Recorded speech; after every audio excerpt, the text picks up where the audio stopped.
Alam mo, Almario, labis kami nagpapasalamat sa iyo. Kasi kahit maayos naman ang buhay mo sa Cebu, naalala mo pa din kaming balikan. Alam nyo, napapagod na ako sa mga pinagsasabi nyo eh. Kanina pa ako nagtitiis at tiyempo, pero palagi talagang kailangan nyong sumingit at pigilan ang gusto ko. Hindi ko na kaya pang lumangoy, pinsan. Iwanan nyo na lang ako. Namamanhid na din mga paa ko at hindi ko na maramdaman itong kaliwang kamay ko. Sige na, mauna ka na. Bilisan mo.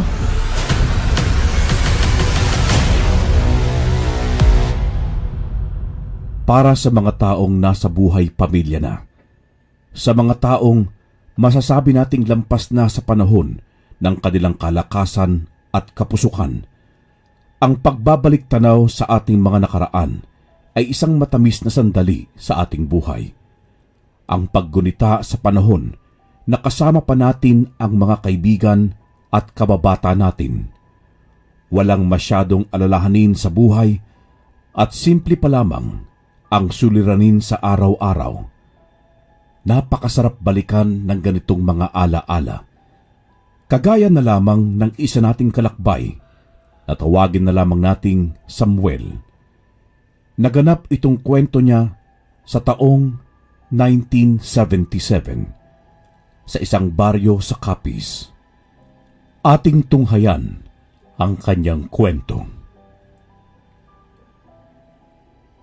Isang mapayapang araw po sa inyo, Kuya Rene. Tawagin niyo po ako sa ngalang Samuel. Totoo ko pong pangalan. Naisipan ko lamang pong magbahagi ng isa sa mga kwento ng aking buhay tungkol sa karanasan ko sa aswang at sa pakikipagkaibigan. Naganap po ito noong nasa 24 pa lamang ako. Panahong nasa kalakasan ng pagkabinata ko at nasa kapusukan sa paghahanap ng nobya at ng mga pakikipagsapalaran. Kagaya na lamang ng pagbabakasyon sa kabundukan ng ilang araw kasama ng mga kabarkada ko at iilang kababata. Walang ibang baon kundi bigas at iaasa namin ang iba sa gubat at ilog. Ito pong kwento ko ay halos kapareho ng mga nakaraan kong karanasan ang tagpo. Napagpasyahan naman namin ng isa kong kaibigan at ng pinsan ko ang magtungo sa isang dagat na malapit sa isang kilalang baryo pagdating sa mga kwentong kababalaghan at mga aswang. Siyempre po, walang ibang patotoo sa mga ito kundi ang mga kwento lamang na nagpasalin-salin at pinagpasapasahan. Kaiba po sa mga naunang kwento nyo sa inyong channel na karamihan nga ay hindi nila inaasahan ang makaikwentro ng aswang. Kami naman pong tatlo ay yun ang pakay, ang makasaksi o makakita man lang kahit ng isang aswang para naman ang susunod ng kwentong mapapakinggan sa mga inuman ay totoong kwento na nagmula naman sa amin. Mga kalakbay, alam ko po na kung iisipin ay isang kahibangan itong ginawa namin. Sino ba naman po ang matinong tao na magnanais na makakita ng aswang? Hindi po ba? Ang nilalang na kinatatakutan ng napakaraming tao magmula pa noong panahon ng ating mga ninuno. Pero yun na nga po, iba ang hilig namin. Pinsan, ano? Naihanda mo na ba lahat ng mga kakailanganin natin? Siguraduhin mo lang na nakapagdala tayo ng tig-isang buntot pagi ha?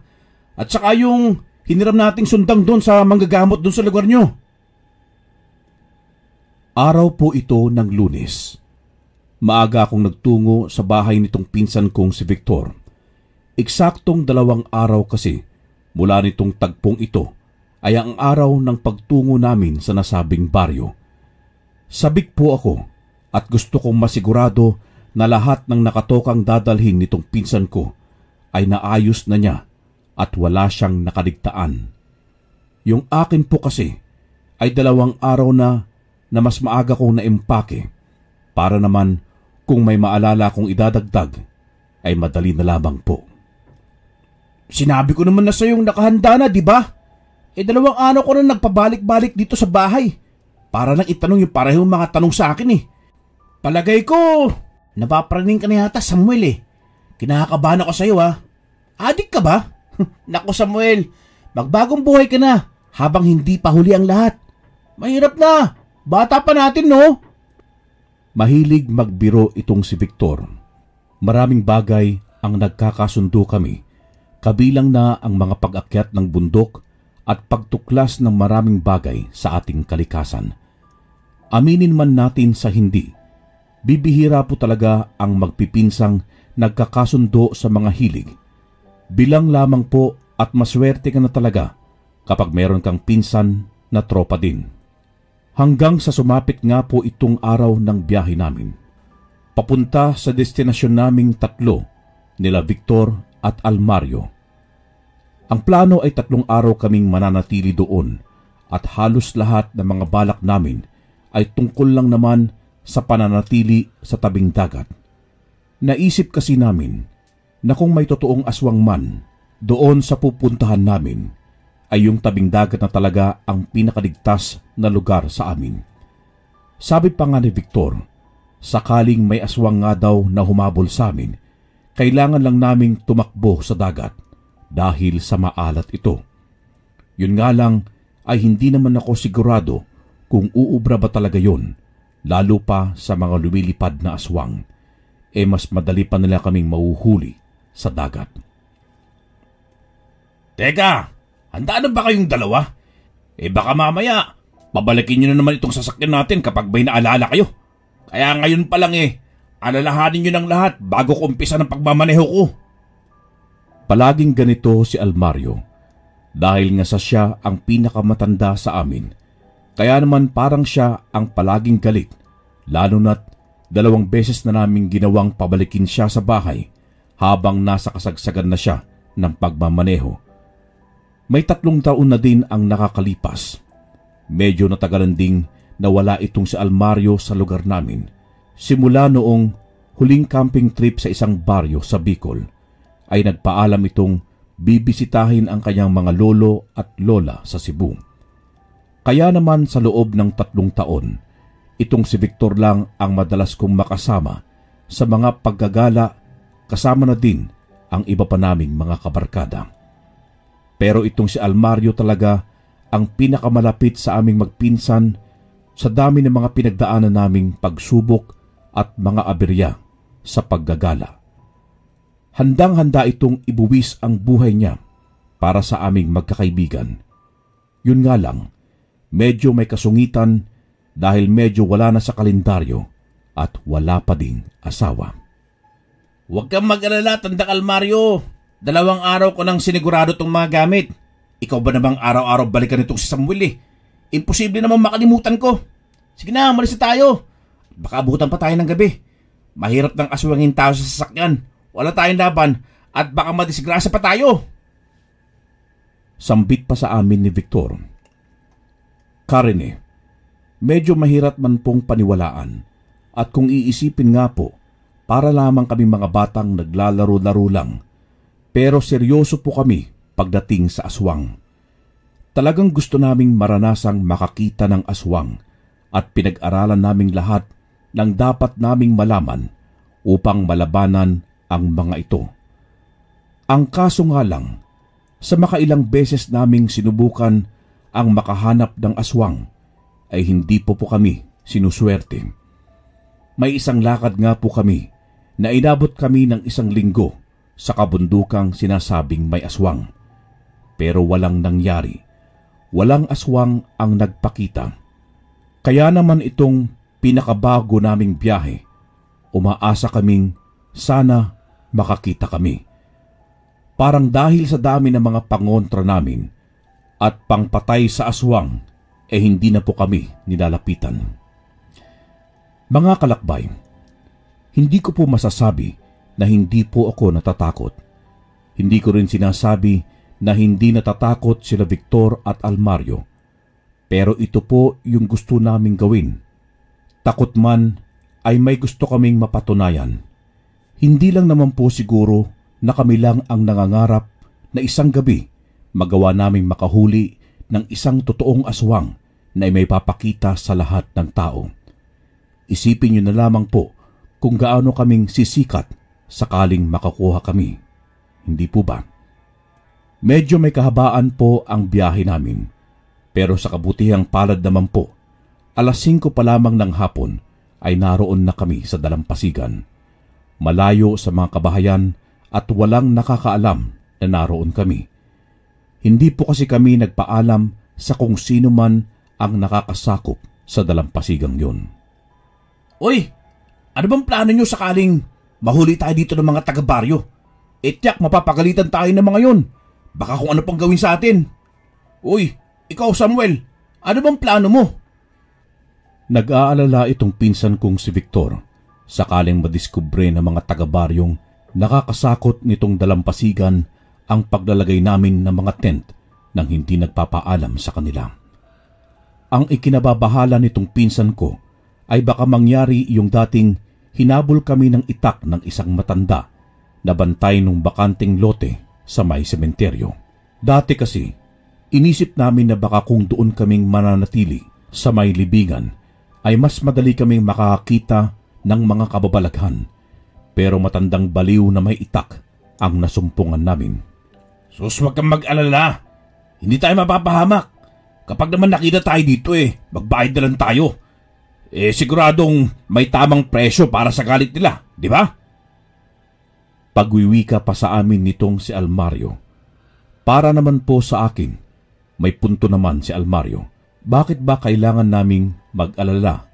Wala namang kaming ginagawang masama. Isa pa, ano ba naman ang gagawin naming masamang tatlo?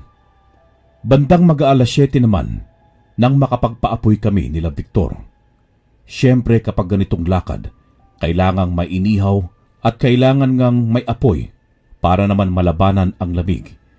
Iba kasi ang ginaw na mararamdaman mo oras na abutan ka ng gabi sa may dalampasigan. Hindi mo aasahan. Samuel, sa tingin mo ba makakasyempo talaga tayo dito ng aswang? Ang mabuti pa siguro, magtig-isa na tayo ng mga pinapahanap mo sa akin buntot pagi. Sakali lang namang bigla tayong sigurin, di ba? Ano sa tingin mo? Pagtatanong sa akin ni Victor. Alam nyo, asikasuhin nyo na lamang yung mga gamit natin at napapagod na din ako. Gusto ko matulog muna at ipikit ang mata ko. Ilang oras din ako nagmaneho, no? Mabuti pa kayo para man lang kayong hindi napapagod. Palibhasa, panikwentuhan lang kayo at lamon na mga baon natin. Ano bang kakainin natin mamaya? Inis namang tanong ni Almario. Hindi ko din ito masisi dahil sa totoo namang napagod ito sa pagmamaneho. Ako nga'y napagod sa kakalingon sa mga dinadaanan namin. Alam nyo, mabuti pa siguro ilagay na natin dito sa may gilid na batuhan itong tent natin. Para kung sakaling may aswang talaga dito sa harap lang sila atake at hindi tayo mapapalibutan. Ganito yung naisip ko. Mahirap kasing magpakampante. Bukod kasi sa mga aswang na hinahanap namin, maaaring may iilang masasamang loob ang naroroon at pagbalakan kami. Sumang-ayon naman itong dalawang kasamahan ko. Nang maiayos nga namin ang mga tutulugan namin, ay nagpahinga na din kami. Tutal, wala naman talaga kaming balak gawin, kundi ang magpalipas ng oras at maghintay kung anong mangyayari. Ang kaso nga lang, tila yata kapag hinanap ay mas lalong nagiging mailap. Nang sunod na araw naman, nagsaya na lamang kami, inuman at paliligo sa dagat. Itong si Almario, nagtungo pa sa pamilihan para mamili ng mga makakain namin sa kinagabihan. Tingnan nyo itong mga nabili ko. Ang sasariwa pa at mura ko lamang nabili. Madami-dami din tayong kakainin. Subalit, bukod dito sa mga pinamiling lamang dagat ni Almario, ang mas ipinagtataka ko ay itong kasama niyang babae. Iniisip ko pa ng makailang ulit kung ako lang ba ang nakakita dito o ano ba.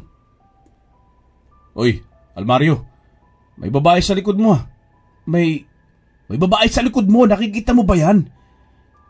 Nauutal kong wika habang nakaturo sa likod ni Almario. Malamang nakikita namin, hindi naman kami bulag Isa pa, sagad na niyang yan, imposibleng hindi namin makita. Teka nga Almario, sino ba yung kasama mo? At saka, ano bang kailangan niya dito sa atin? Pagtatanong naman ni Victor, saka lamang po ako nakahinga ng maluwag. Buong akala ko talaga nakakakita na ako ng multo. Ito nga pala si Ramona. Nakilala ko sa may daan papunta dito. Mag-isang naglalakad kaya isinama ko na. Balak niya din daw kasing magtungo dito sa dalampasigan at mag-isang magpalipas ng araw. Sakto naman kako dahil nga sa narito tayo. Kaya naman, inimbita ko na. Mga kalakbay, nahiya po ako noon dito sa babae. Inakala ko talagang multo dahil sa maputla at ang itim pa ng linya sa ilalim ng mata niya. Pero kalaunan ay humingi naman ako ng tawad dito. Mabuti na lamang at hindi sensitibo itong si Ramona at wala naman daw sa kanya yun. Masaya lamang umano siya na may makakasama siya sa pagtambay sa dagat. Tinulungan na namin itong magtayo ng dala niyang tent na inilagay namin sa gitna ng tent naming tatlo para naman ligtas siya. Magaling makipag-usap si Ramona. Tila sanay siya sa maraming tao at sanay siyang makihalubilo. Ni hindi nga po kami nahirapang makasundo siya kasi bukod sa maganda siya, pareho-pareho pa kami ng mga hilig. Ramona, mawalang galang na ha. Ayos lang naman kung ayaw mong sagutin. Pero sa ganda mong yan, bakit mag-isa ka lamang papunta dito? At saka anong dahilan? Di ba, madami din namang mga dagat na mas malapit sa kabayanan. Napakadelikado ng lugar na ito para sa isang dalagang katulad mo na wala pang ibang kasama. Ganito ang pagtatanong nitong si Victor. Pero ayon naman dito kay Ramona, napuntahan na daw niyang lahat ng mga nadaanan naming dalampasigan. Kaya naman gusto niya daw masubukan itong lugar na kasalukuyan naming napuntahan. Hindi naman na nagtanong pa si Victor. Sapat na ang naging sagot ni Ramona at maging sa punto de vista ko ay sapat na lamang itong dahilan. Ano ba kayong dalawa? Kung kausapin niyo si Ramona, para kayong nag-iimbestiga. Kailan ba kayo naging mga polis? Mabuti pa, linisin niyo na yung mga isda at pusit nang mailuto na natin. Isawa mo na tong ihawin nating baboy. Baka naman may magreklamo na naman kasi dyan na walang karne. Kaya puro karne ang kinuha ko. Huwag na kayong mag-alala dyan. Libre ko na yun sa inyo. Ramona, dito ko na din kumain mamaya kapag naluto na nitong dalawa kong alalay yung mga iihawin.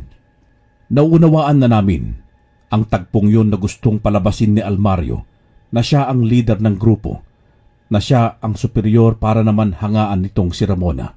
Agad naman naming naintindihan ito ni Victor, kaya naman nagsunod-sunuran na lamang kami. Tutal, libre naman niya lahat yung kakainin namin. Samantala, habang naglilinis naman kami ng mga iihawin. Samuel, ano sa palagi mo? Napabilib kaya ni Almario si Ramona? Sana naman umubra no? Nakakailang subok na mandigaw ni Almario, pero palagi siyang bigo Sana naman magkanobya na siya, para namang hindi palaging masungit. Talo pa ang babaeng may dalaw kapag nagsusungit sa atin Dahil nga po sa may medyo may edad na si Almario, nauunawaan namin ang nararamdaman niya. Palagian na kasi siyang kinukulit ng mga magulang niya na bigyan na sila ng apo. Ang kaso nga lang, paano ba magkakaanak itong si Almario kung palagi siyang iniiwanan ng mga babae? Kaya naman bilang mga kaibigan niya, ay todo suporta kaming dalawa ni Victor. Sana nga umubra. Naawa na ako sa kaibigan natin. May pera nga at lahat-lahat, pero babae wala. Tila yata hindi talaga lahat ng magagandang bagay nakukuha talaga sa buhay. Sige na, bilisan mo na dyan. Nagugutom na din ako. Kaya nga lang po, kalakbay, nang akba na sana akong tatayo. Alam niyo po yung pagiging sensitibo ng ating gilid ng mata? Ang nangyari po kasi, parang may nakita akong nakalutang sa tubig at nakatingin sa amin. Pero biglang nawala ito nang lingunin ko. Kaya naman po napaisip ako kung totoo bang may nakita akong gumalaw doon o wala. Magkagayon pa man, ay isinantabi ko na lamang ito at nasasayang na yung baga sa ihawan namin. Agad ko na lamang naniyaya si Victor para lumayo sa tubig. Bagamat hindi ako sigurado, pero mas maigi na din ang nag-iingat. Habang nasa pag-iihaw naman kami, nakita ko itong si Ramona na tila tahimik at sinusuyod lamang ang lugar. Panay ang pagtingin-tingin nito sa paligid, bagamat madilim na nga po at ang ilawan na lamang malapit sa amin ang tanglaw. Kita naman namin itong si Almario na nakadalawang palit na yata ng damit niya at amoy na amoy pa namin ang pabango nito. Tila yata bumubuelo na sa pagdiskarte. Samuel, wag mo akong pagtatawanan ha. Pero kasi kanina, habang naglilinis tayo rito ng mga iihawin natin, hindi ko lang sinabi sa iyo eh. Pero kasi parang may nakita akong nakatingin sa atin mula sa tubig. Hindi na ako sigurado kasi hindi ko suot yung salamin ko eh. Pero pangako, parang may nakita akong nakalutang. Malabo po kasi ang paningin nitong pinsan ko sa mga malalayong bagay. Sa mga tinura niya, bigla akong kinamahan. Ibig sabihin nun, hindi lang ako ang namalikmata. Hindi lamang ako ang nakakita sa nilalang, kundi pati itong pinsan ko. Kaya naman, bahagya akong naalarma. Sa tubig lang ba ito o kaya nitong maglakad sa lupa? Paano kung bigla na lang kaming salakayin nito habang natutulog? Mabilis na naglaro sa isipan ko ang mga posibilidad. Habang tuloy-tuloy sa pagsasalita si Victor na hindi ko naman naintindihan pa. Ito namang sina Almario at Ramona ay abala naman sa pagkukwentuhan. Kaya naman parang hindi ko malaman kung ano bang uunahin kong gawin. Sasabihin ko na ba si Almario na tila kailangan naming umalis sa lugar na yon? Ang kaso, nasa kasarapan na siya sa pakikipagkwentuhan kay Ramona. Kaya naman ayokong masira itong pambihirang pagkakataon para sa kanya. Victor, nariyan pa ba sa iyo yung lana na sinabi mong nabili mo sa manggagamot doon sa pinuntahan nating bayan noong isang taon? Pwede mo bang kunin? May gusto lang ako subukan. Marahan kong sinikap na ipaunawa kay Victor ang teorya ko. Gusto ko malaman kung totoo ba ang kutob ko at kung nasa peligro nga ba talaga kaming magkakaibigan. Nang may paliwanag ko naman ng lubusan kay Victor ang lahat, agad na itong kumilos. Ang bilin ko ay kumilos lamang siya ng normal. Wag na wag siyang magtatawag ng atensyon dahil sa yun ang pinakahuli naming kakailanganin. Habang ang lahat ay abala sa mga kanya-kanyang gawain, muli kong narinig itong kakaibang tunog sa tubig na tila may nagtatampisaw. Ang problema lang po, hindi ko talaga makikita kung ano ito dahil sa sobrang dilim na at delikado kung lalapit pa ako sa tubig. Hanggang sa tila nagpanting ang tenga ko nang marinig ko itong si Almario na nagyayayang maligo silang dalawa ni Ramona. Kita kong walang pagtanggi itong dalaga sa pagyaya nitong kaibigan ko, kaya mas lalo akong kinutuban. Almario, tol! Luto na itong mga inihaw. Ang mabuti pa, kumain na muna tayo at hindi masarap itong puset kapag lumamig. Mamaya na kayo maligo, sasama din ako.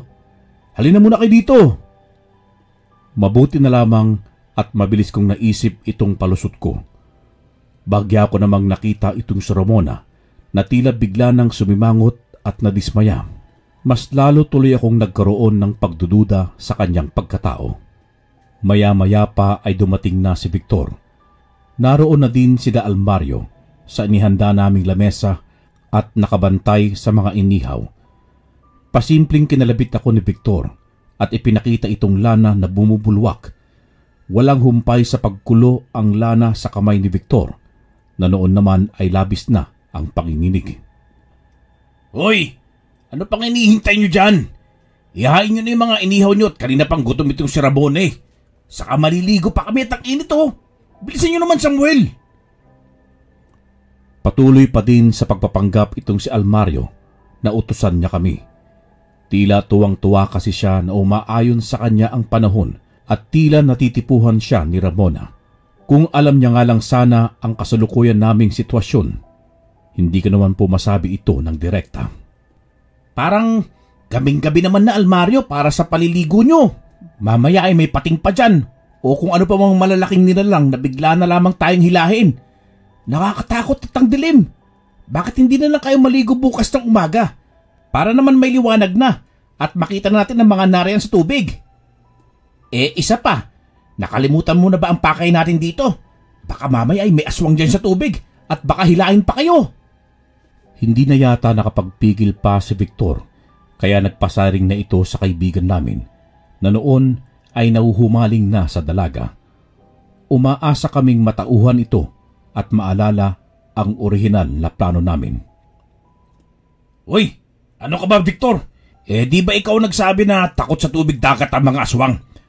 Paano naman tayo aswangin sa dagat kung takot nga sila dito, di ba? Ikaw talaga, Victor, ha? Sabihin mo, natatakot ka lang sa madilim. Talo ka pa nitong si Ramona. Hindi mo lang nagdalawang isip na pumayag. Nangyayain kong maligo. Kuya Rene, isa lamang po ang napansin ko sa lahat ng nagaganap sa amin sa dalampasigan. Parang walang reaksyon si Ramona kapag nabubuksan namin ang usapin tungkol sa mga aswang.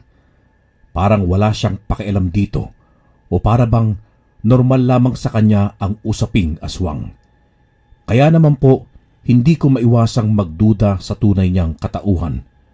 Dagdag mo pa dito, nabihira siyang magsalita kapag kami ang kaharap kumpara sa kung si Almario lamang ang kausap nito. Kaya naman, nagkakatinginan kami ni Victor at alam kong pareho kami ng iniisip. Nang muli akong magtungo sa ihawan, ay sinundan ako nitong si Victor. Samuel, ano bang gagawin natin? Alam kong pareho tayong hinalat tungkol kay Ramona. At saka, tingnan mo tong lana.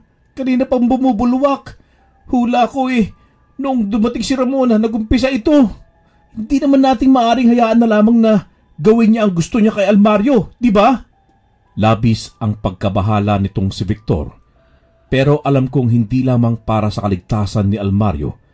Dahil sa kapag si Almario ay napahamak, tiyak na malalagot din kami. Siya lang kasi ang marunong magmaneho ng kotse sa aming tatlo at tiyak na mapapahamak kami kapag nagkataong nabiktima ng aswang si Almario. Alam ko naman yun pero ano bang gagawin natin? Alangan namang ipagsigawan nating aswang si Ramona. Di, kapag naghurumentado yan, yari tayong tatlo. Tsitsyempo na lang ako para makausap si Almario.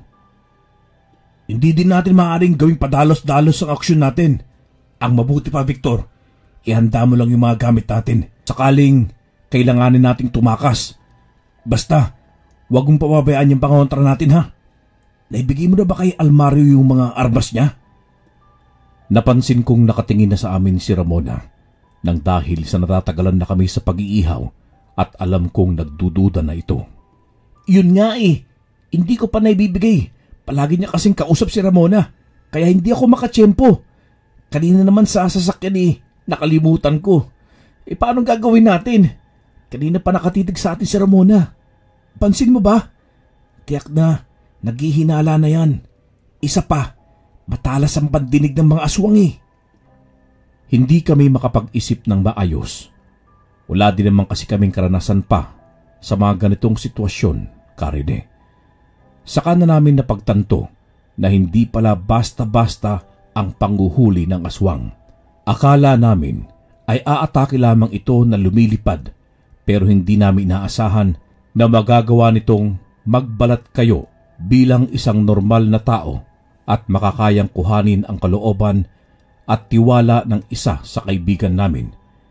Ibang-iba sa mga napapakinggan naming kwentong aswang na sumusulpot na lamang itong mga nilalang at aatake ng walang pakundangan. Pagbalik naman namin sa lamesa, pinilit naming dalawa ni Victor na kumalma para hindi makahalatang lalo itong aswang. Malapit siya sa kinuupuan ni Almario at may katabi pang kutsilyo. Nasa kanyang lahat ng pagkakataon para masaktan kami at atakihin. Oy, ayos lang ba kayong dalawa?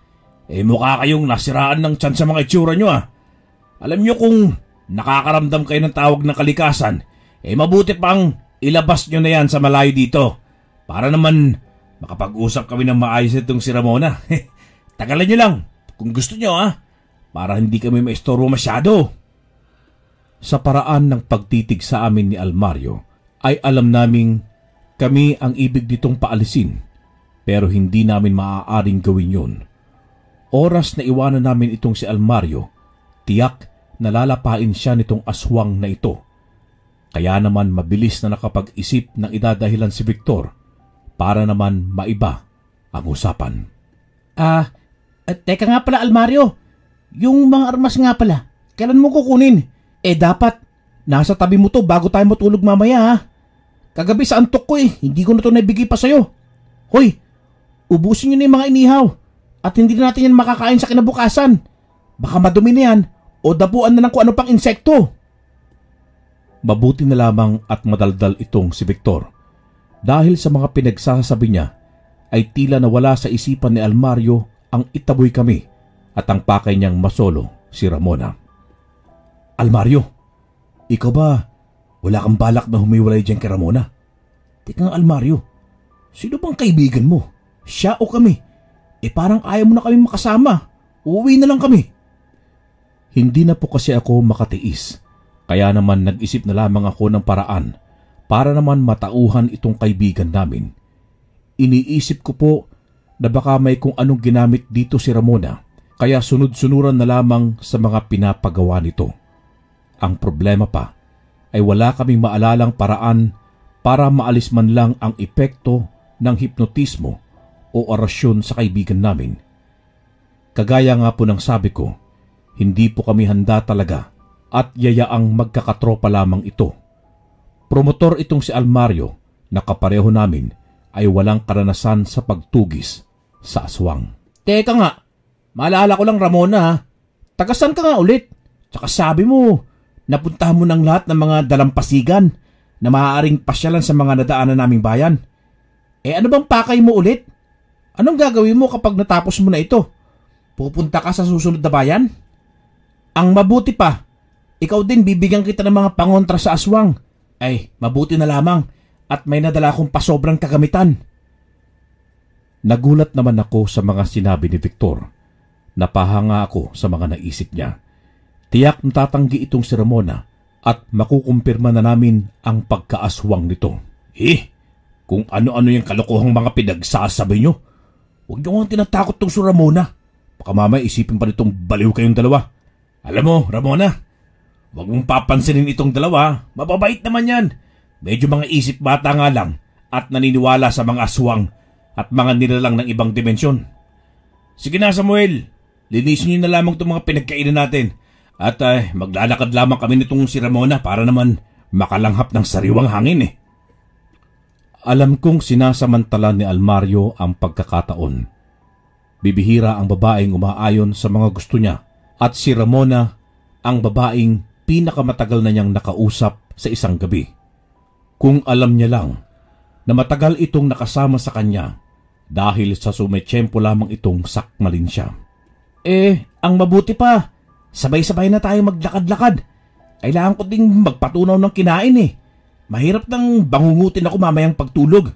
Tsaka sakaling habulin man tayo ng aswang, sigurado akong makakatakbo. Wala nang nagawa si Almario. Makulit si Victor at may punto siya. Isa pa ito ang pinakahuli naming pagkakataon para masabihan si Almario. Oras na matulog kami, tiyak na iisa-isahin na kaming atakihin nitong si Ramona. Habang naglalakad-lakad naman na kami, dinig ko ba din itong mga lagaslas ng tubig na kaiba sa alon? Alam kong may kung anong nakasunod talaga sa amin. At ang problema ko, kung itong nasa dagat ay atakihin kami at itong si Ramona ay umatake din, wala na kaming tatakasan pa. Alam mo, Almario, labis kami nagpapasalamat sa iyo. Kasi kahit maayos naman ang buhay mo sa Cebu, naalala mo pa din kaming balikan. Naalala mo pa din ang pagkakaibigan natin. Kung hindi ka pa nga nagaya na magpunta kami dito, baka hindi rin namin naisipan pa. Sinukuan na din kasi nitong si Victor ang pagsama sa akin Sa dami ng mga pinuntahan natin, puro palpak yung paghanap natin ng aswang. Pero, alam mo Almario, sa tingin ko itong lakad natin ito, alam ko at malakas ang kutob kong makakasumpong tayo ng aswang. Ang matagal na nating pangarap. Ang tanong lamang anong gagawin natin kapag nakaharap na natin itong halimaw na ito? Ang intensyon ko sa pagbubukas ng paksang ito ay maalarma si Ramona at isipin niyang handa kaming lumaban at hindi kami matatakot sa kanya. Pinapakiramdaman ko ang mga paggalaw nito at reaksyon. Nais kong maging handa sakaling biglaan itong sumalakay. Oo nga, Almario. Kung hindi dahil sa'yo, isinuko na namin itong pangarap namin. Pero ngayon, di na malapit na nating matupad ito. Kailangan lamang nating maging handa. Basta walang iwanan, ano man ang mangyari. Sisiguraduhin yung walang hihiwalay sa grupo at walang tatakbo. Dahil kung sinong maligaw at magkamali sa takbo natin, tsak na siya ang uunahing sasalakayin ng aswang. Dugtong naman ni Victor na nililinaw ang mga plano namin. Mainam ang ganitong estratehiya dahil sa magdadalawang isip itong si Ramona na salakayin kami. Alam nyo, huwag kayong mag-alala. Kapag magkakasama tayo, wala namang masamang mangyayari. Sa dami natin kasama si Ramona, magdadalawang isip yung mga aswang na yan na sumugod. Isa pa malapit na tayo sa dagat. Madali lang tayo makakatakbo nito sakaling maging alanganin man ang lahat. Oh, Ramona, tandaan mo ang sinabi ko ha. Oras na magkaiberya, sa dagat ka lamang tatakbo at doon ang kaligtasan mo. Kung tatakbo ang patungo sa kakahuyan, magiging punteriya ka lamang nitong aswang. Tama ba ako, Victor? Muling sambit ni Almario. Mabuti na lamang at malinaw pa din sa kanya ang plano namin. Ang kaso nga lang, ngayong alam na ni Ramona ang pakay namin, tiyak napipigilan kami nitong makalapit sa dagat. Pero hindi namin mapigilan ang bunganga ni Almario. Masyado siyang nagpapasikat sa dalaga na nakalimutan na niyang maaaring nakikinig ang mga aswang sa paligid. Ang mabuti pa siguro bumalik tayo sa campsite natin. Medyo malalim na ang gabi. Alam niyo na, kapag sumikat ng lubusan yung buwan, tiyak na mag-uumpisa ng pangangati ng aswang at oras na maamoy nila tayo, tiyak na sasalakay ang mga yan. Sumang-ayon naman sa akin sila Victor at naglakad na nga kaming pabalik sa aming mga tent. Ngunit parang may kakaiba sa nararamdaman ko. Iba ang kutob ko. Parang anumang sandali may mangyayaring hindi maganda.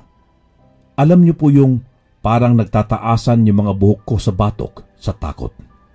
Alam niyo, napapagod na ako sa mga pinagsasabi niyo Kanina pa ako nagtitiis at sumitiyempo pero palagi talagang kailangan niyo sumingit at pigilan ang gusto ko. Hindi na ako natutuwa pa sa inyong dalawa, Samuel Victor, isinama ko kayo dahil akala ko may silbi kayo. Pero parang wala na akong magagawa pa. Mga kalakbay, hindi ko po alam kung anong gagawin namin ni Victor. Litong-lito na ako dahil nang muli naming tingnan itong si Almario ay biglang nag-iba na ang mukha nito. Naging mabalasig at naging kulubot. Tama po kayo, Karine. Isang aswang na si Almario.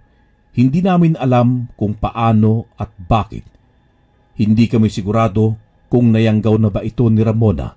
Subalit, ang mga sumunod pang pangyayari ay mas lalo naming ikinagulat. Si Ramona. Bigla na lamang nitong sinipa si Almario at sumigaw sa aming tumakbo na pabalik sa aming tent para sa mga sinasabi naming armas. Hindi ito maaari. Hindi maaari mapurnada ang mga plano ko. Titiyakin kong magiging kauri ko kayong dalawa at paghahatian natin ang karne ng babaeng yan. Bumalik kayo dito! Sa mga narinig namin mula kay Almario ay tila ba naunawaan ko na ang nangyayari. Hindi si Ramona ang aswang, kundi si Almario. At base sa mga sinabi nitong akala naming kaibigan namin, gusto niya kaming gawing aswang kagaya niya. Hindi na kami nagsayang pa ng sandali. Agad naming tinungo itong mga kagamitan namin. Ang problema nga lang talaga ay kung totoo bang matatakot itong si Almario sa aming mga pangontra. Sa mabilis na pagpapaliwanag, nalaman naming sinadya talagang sumama ni Ramona dito kay Almario sa iisang dahilan. Isang manunugis ng aswang si Ramona. At nang makita niya itong si Almario sa bayan, ay nakumpirma na niya ang pagiging aswang nito. Kaya pinilit niyang maging mapalapit dito upang magawa niyang tapusin ito. Subalit dahil sa patuloy naming pakikialam ay napurnadang lahat ng mga plano nitong si Ramona. Kaya ngayon ay hinahabol kami nitong si Almario. Samuel, mukhang yung pagkulo ng lana hindi dahil kay Ramona. Kung sana mas maaga ko naisipang hawakan yung lana, di sana nalaman natin si Almario yung aswang. Teka, kailan ba siya naging aswang ha? Paano hindi natin ito nahalata? Napaisip naman ako. Alam kong hindi aswang si Almario bago siya nawala. 3 taon na ang nakakalipas. Kaya natitiyak kong itong pagpunta niya sa kamag-anak niya sa Cebu ang naging umpisa ng kanyang pagbabago. Habang nasa pag-iisip ito ay nagulat na lang ako sa pagsigaw ni Victor. Wala na kayong tatakbuhan pa. Kung hindi kayo magiging kagaya ko, mas mabuti pang mamatay na kayong dalawa. Dahil sa inyo, kung bakit ako naging aswang. 3 taon na nakakalipas. Natatandaan nyo ba? Noong inatake tayo ng matandang may itak at nakalmot ako, doon nang umpisa ng pagbabago ko sa katawan. Bigla akong naglalaway ng hindi ko maintindihan at araw-gawing kumakalam ang sikmura ko kahit na anong kainin ko. Dahil sa mga kalokohan nyo sa paghaharap ng aswang, pati mga kamag-anak ko sa Cebu ay nahawaan ko na ng sumpang ito. Kaya hindi ako makapapayag na manatiling normal lang buhay nyo habang ako'y naghihirap at nagtatago. Kuya Rene, hindi naman po namin sinadya ang nangyari. Hindi namin inakala na yung paghabol sa amin at yung pagkakakalmot sa kanya ang magdudulot ng kanyang pagkaaswang. Nanatili kaming nakatayo ni Victor habang marahang lumalapit sa amin itong si Almario. Nang walang kung ano-ano, biglang lumabas mula sa gilid namin si Ramona, tangan ang buntot pagi na bigay namin. Kumapit sa leeg ni Almario itong latigo, dahilan para mapasubsob siya sa buhangin. Subalit, hindi yun naging sapat para mapatay si Almario. Dahil sa yung buntot paging gamit ni Ramona, yung buntot pagi na nabili ni Victor sa isang kakilala umano ng kaibigan niya ay peke.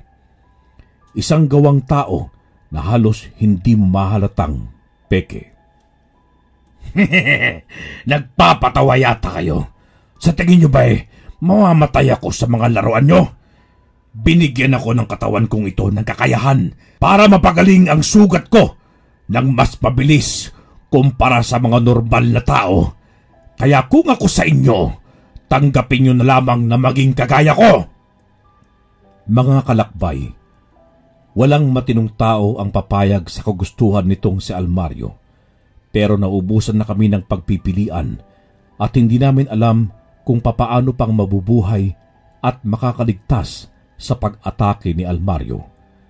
Itong si Ramona ay wala na ding nagawa pa dahil sa bigla siyang inatake ni Almario, dahilan para mawalan ng malay.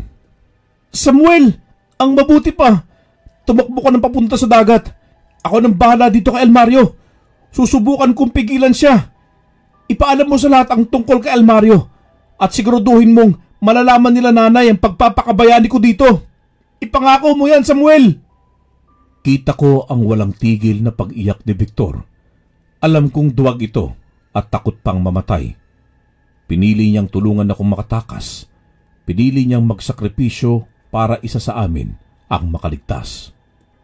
Nahihibang ka na ba, Victor? Pwede naman tayong tumakas na dalawa. Puro kasi mga comics ang pinagbabasa mo. Kaya ka nahawa na sa pagkamadrama nila. Tingin mo ba kapag namatay ka niyan, bubuhayin niya ako? Ako ang susunod niyang pupunteriyahin. Kaya tumayo ka dyan at sumunod ka na sa akin. Isa lang po ang naisip ko. Ang sabuyan ng buhangin sa mata itong si Almario. Ang mabuti na lamang ay umubra ito.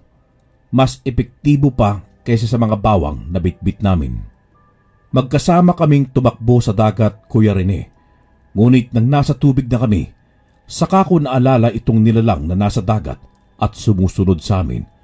Ang kaso, Huli na ang lahat ng mapagtanto ko ito. Nasa harapan na po namin si Almario. Nakabuka ang malaking pakpak at nakaakma na sa pagdagit sa amin ni Victor. Ah, akala nyo iligtas kayo sa dagat? Pwes, mas pinadali nyo para sa akin ang mahuli kayo. Mga inutil! Mas bagay kayong maging pagkain kaysa maging kauri ko. Mga walang utak at wag! Tila ba sa pagpalit ni Almario sa pagiging aswang ay nawala na ang kanyang matinong pag-iisip. Tanging ang pagpaslang na lamang sa amin ang tumatakbo sa utak nito. Hindi din po siya tinatablan ng tubig dagat, taliwas sa teorya ni Victor. Pabayaan mo na lamang kami, Almario. Pangako, walang ibang makakaalam nitong sikreto mo. Basta, hayaan mo lang kaming mabuhay. Kung gusto mo, kaming magdadala sa iyo ng mga bibiktimahin mong mga tao. Basta, hayaan mo lamang kaming mabuhay. Huwag mong kalimutan ang mga pinagsamahan nating tatlo, tol. Parang awa mo na. Hayaan mo na kaming makauwi sa mga pamilya namin. Hindi na kami magpapakita pag muli sa iyo. Pangako namin yan. Mga kalakbay, wala na po akong maisip kundi ang umiyak at magmakaawa para sa buhay namin ng pinsan kong si Victor. Sa puntong yon, iniwanan na po ako ng tapang at tibay ng loob. Sa puntong yon, iniisip ko na lamang na bangungot lamang ito at sana ay may gumising sa akin. Sana ay matapos na ang nakakatakot na panaginip na ito. Ngunit kahit ilang ulit kong sampalin ng aking sarili, kahit ilang ulit na subukan kong gumising, totoo po ang lahat. Nalalasahan ko ang alat ng tubig at nararamdaman ko ang lamig ng hangin. At higit sa lahat ay dama ko ang labis na takot sa aswang na nasa harapan naming magpinsan na anumang oras, tiyak na madadagit ang isa sa amin. Nang biglang nawala sa paningin namin itong si Almario at nang muli itong lumitaw, nasa likuran na ito ni Victor at nadagit na nga itong pinsan ko. Pero mga kalakbay, hindi ako pumayag noon na makuha niya si Victor, kaya ang ginawa ko po, kumapit ako sa paa ni Victor dahilan para dumoble ang bigat ng bitbit ni Almario. Dito na po siya nahirapan at kalaunan sumadsad na po sa tubig at nang mabasa nga ang pakpak ay tuluyang lumubog sa dagat. Agad kong iniahon itong si Victor para makatakas kami patungo sa dalampasigan. Pero hindi po naging madali ang lahat nang dahil sa nagawang masundan kami ni Almario na noon ay mabilis na lumalangoy na papalapit sa amin. Sa pagkakatanda ko, dahil sa liwanag ng buwan, nang makita ko itong mukha ni Almario, ay tila naaagnas itong mukhang nasusugatan. Tama si Victor at hindi totoo ang sinabi ni Almario na hindi siya tatablan ng tubig alat dahil kitang-kita namin ang pagkalapnos ng balat niya. Victor, bilisan mo paglangoy papunta sa Pampang. Mahina si Almario sa tubig dagat. Tamang sinabi mo. Nabuhayan po ako ng pag-asa. Tila may tsansa pang makaligtas kami sa kamay nitong kaibigan naming naging aswang. Ang kaso nga lang, kita ko din pong sugutan si Victor mula sa pagkakadagit sa kanya nitong si Almario. Kita ko ang sugat niya sa leeg at braso. Hindi ko na kaya pang lumangoy, pinsan. Iwanan mo na lang ako. Namamanhid na din ang mga paa ko at hindi ko na maramdaman itong kaliwang kamay ko. Sige na, mauna ka na, bilisan mo. Mga kalakbay, pareho kaming marunong lumangoy pero hindi po ako marunong umakay ng ibang taong nalulunod o hindi kayang lumangoy kapag nasa dagat pa. At nanginginig din ako sa takot at lamig nang bigla pong marinig ko ang boses ni Ramona. Lumalangay itong papalapit sa amin at agad na sinaklolohan si Victor na makita niyang papalubog na ito. Sa tulong niya ay nagawa naming mahila si Victor sa Pampang, ngunit muling nawala sa paningin ko si Almario at hindi ko na makita pa sa dagat. Ramona, tulungan mo akong ilayo si Victor sa Pampang. Natitiyak kong nariyan lamang si Almario at nakaabang sa pag-atake. Tinulungan ako ng dalaga.